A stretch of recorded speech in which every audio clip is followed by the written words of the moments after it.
Bendito Padre Celestial, bendito sea aquel que nos dio la vida un día, que nos hizo del polvo de la tierra y que nos dio su bendito Espíritu y aún nos dio el soplo de vida. Aleluya, bendito sea aquel Creador del cielo y de la tierra, que mora entre los querubines y que solamente Él es digno de la suprema alabanza, de la gloria y de la honra. Aleluya, gloria, gloria al bendito Padre Celestial, el que tiene nuestra vida en sus manos, porque todo ser humano está en las manos de Dios. Todo, tanto el pecador, tanto el que ya se arrepintió, tanto el que está siguiendo a Cristo, tanto aquel que está en el mundo, tanto aquel que no quiere, en fin, todos estamos en las manos de Dios, ya sea para ira o ya sea para bendición. Porque Dios dice su bendita palabra en Jeremías, como ya el Señor nos había anunciado, tanto a ti como a mí, de sus juicios, pero también de su bendición.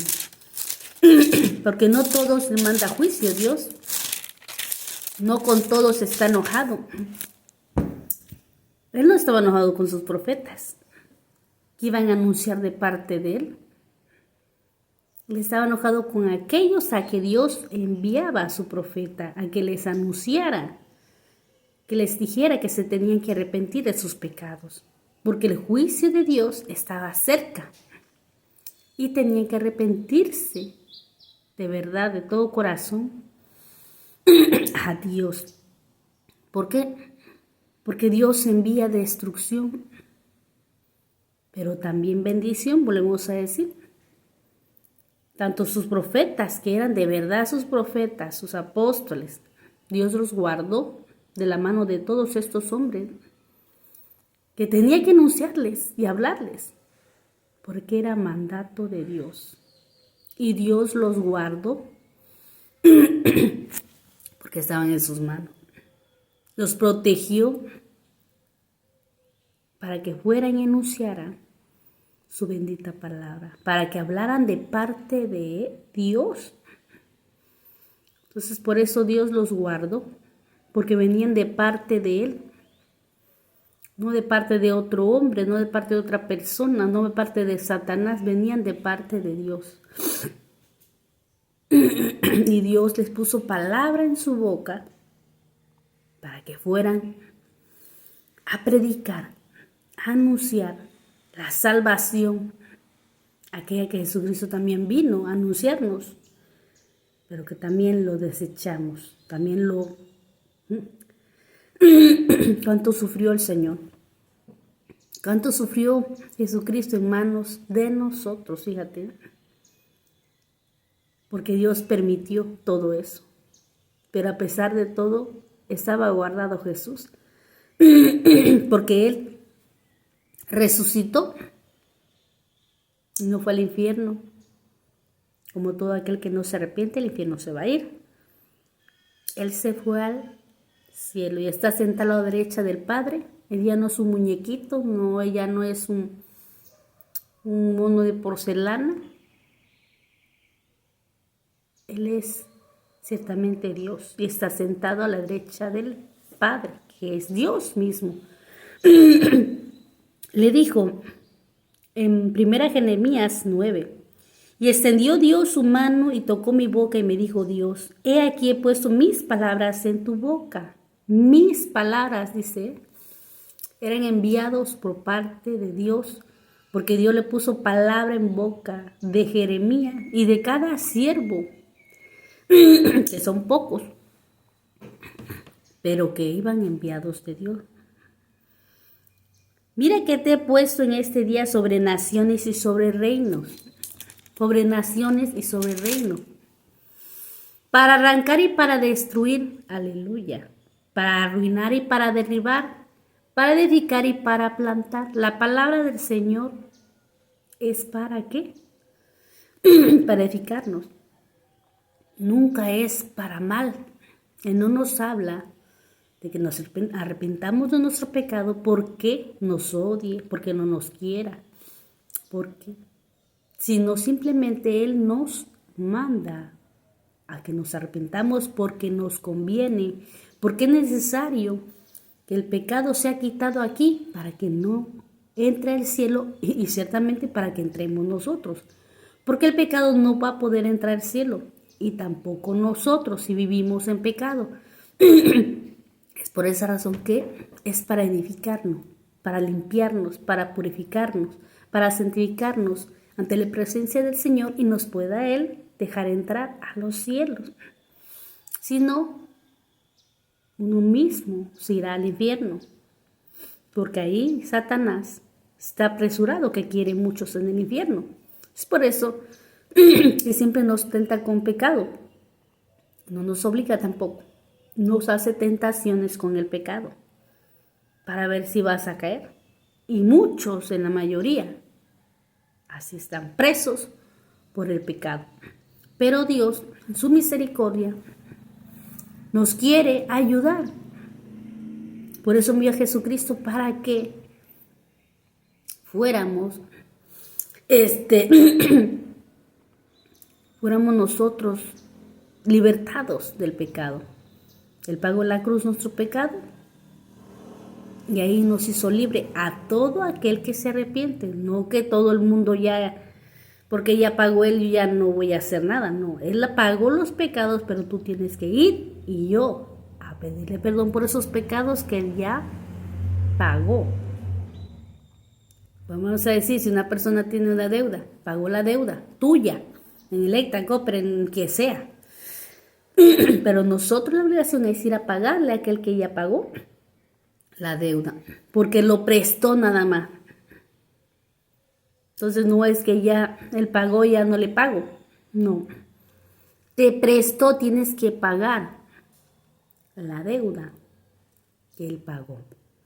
Entonces por eso dice, la palabra de Dios vino a mí diciendo, ¿qué ves tú, Jeremías? Y dije, veo una vara de almendro. Y me dijo Dios, bien has visto, porque yo apresuro mi palabra para ponerla por obra. Porque yo apresuro, dice. Dios está apresurando todo para predicarles, para predicarnos a todo el mundo que debemos arrepentirnos, porque viene juicio sobre la tierra. Vienen terremotos, huracanes, maremotos, hambres, pestes de todo tipo. Y todavía viene la ira más fuerte, que es la tribulación. Las copas de ira de Dios, imagínate.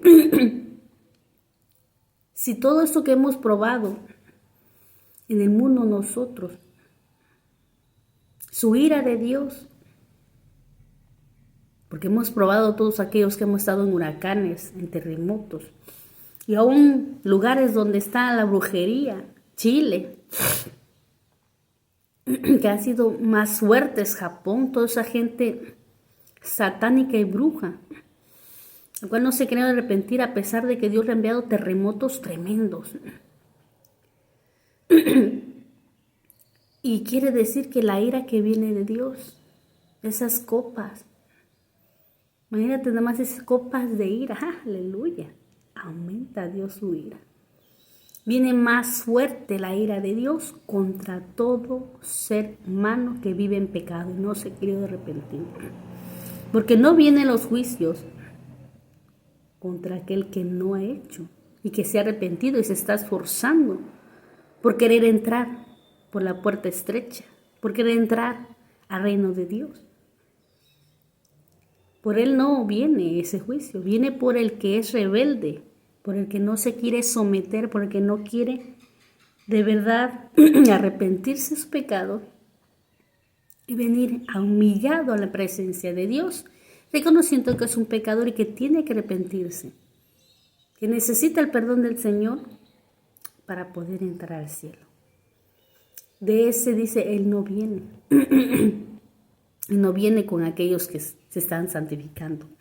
Viene por el rebelde, por el que es desobediente a la palabra de Dios. Por eso es el que viene. Entonces dice, a ese es el que le espera destrucción y juicio. Tremendo. Si no te arrepientes, dice. Si no te arrepientes, Dios enviará esos juicios.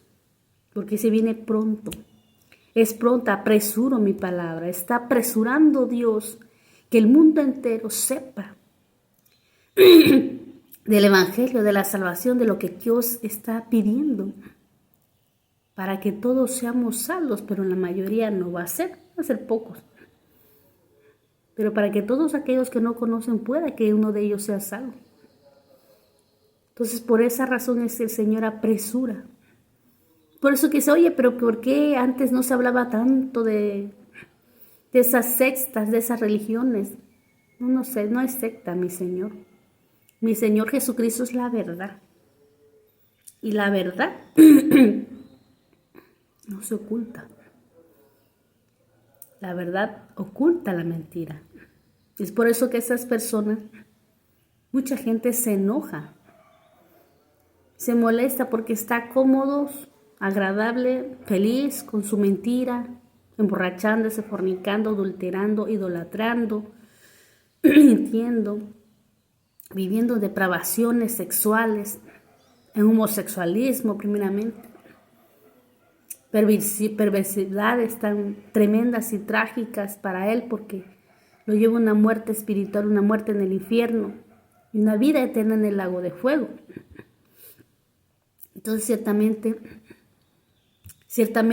es algo tremendo para ellos y están cómodos viviendo en esa situación y por eso se molestan, por eso no les gusta, te odian, no te quieren ver. Les molesta tu presencia, pero no es uno. Porque ¿qué ser humano que tiene? Es la presencia de Dios que está en la persona. La que la otra persona está en demonio, o sea, tiene demonios. Tiene a Satanás y Satanás no puede soportar la presencia de Dios. Entonces, por eso muchas personas no pueden soportar la presencia de aquel que lleva la presencia de Dios. Son aborrecidos, odiados, dados a muerte. Como vemos que Jeremías siempre estaba queriéndolo matar. ¿Qué dice Jeremías 17? Dice, mas yo no he ido en pos de ti para incitarte a su castigo, ni decía día de calamidad, tú lo sabes. Lo que de mi boca ha salido fue en tu presencia. Aleluya. Fíjate, en tu presencia. Está hablando Jeremías, que era la presencia de Dios, la que él tenía y está hablando de parte de Dios. Y es por eso que lo odiaban. Y que él nunca habló mal de ellos. Dice, yo no te he incitado a tu castigo. No le he dicho, Señor, destrúyelos, mándales juicio por pecadores. No. Al contrario, Jeremías oraba, suplicaba, rogaba, lloraba por ese pueblo. Para que Dios tuviera misericordia y los perdonara a sus propios enemigos. Aquellos que lo golpeaban, que lo azotaban, que no lo querían ver. Él oraba por ellos. No hacía lo contrario Jeremías. Si no, no sería siervo de Dios. Porque un siervo de Dios siempre va a amar al enemigo. Nunca odiar, porque no tiene corazón malo en su corazón, sino que tiene a Dios que es bueno. Entonces por eso el Señor nos envía a que nos arrepintamos de los pecados que cometemos. Que busquemos el perdón del Señor Jesucristo todos los días, para que el día que muramos podamos entrar a los cielos y no al infierno. Y no lleguemos a estos juicios, donde Dios tiene preparado para todo aquel que nunca quiso arrepentirse. Evitemos el juicio de Dios, santificándonos y queriendo la palabra de verdad siempre. En el nombre de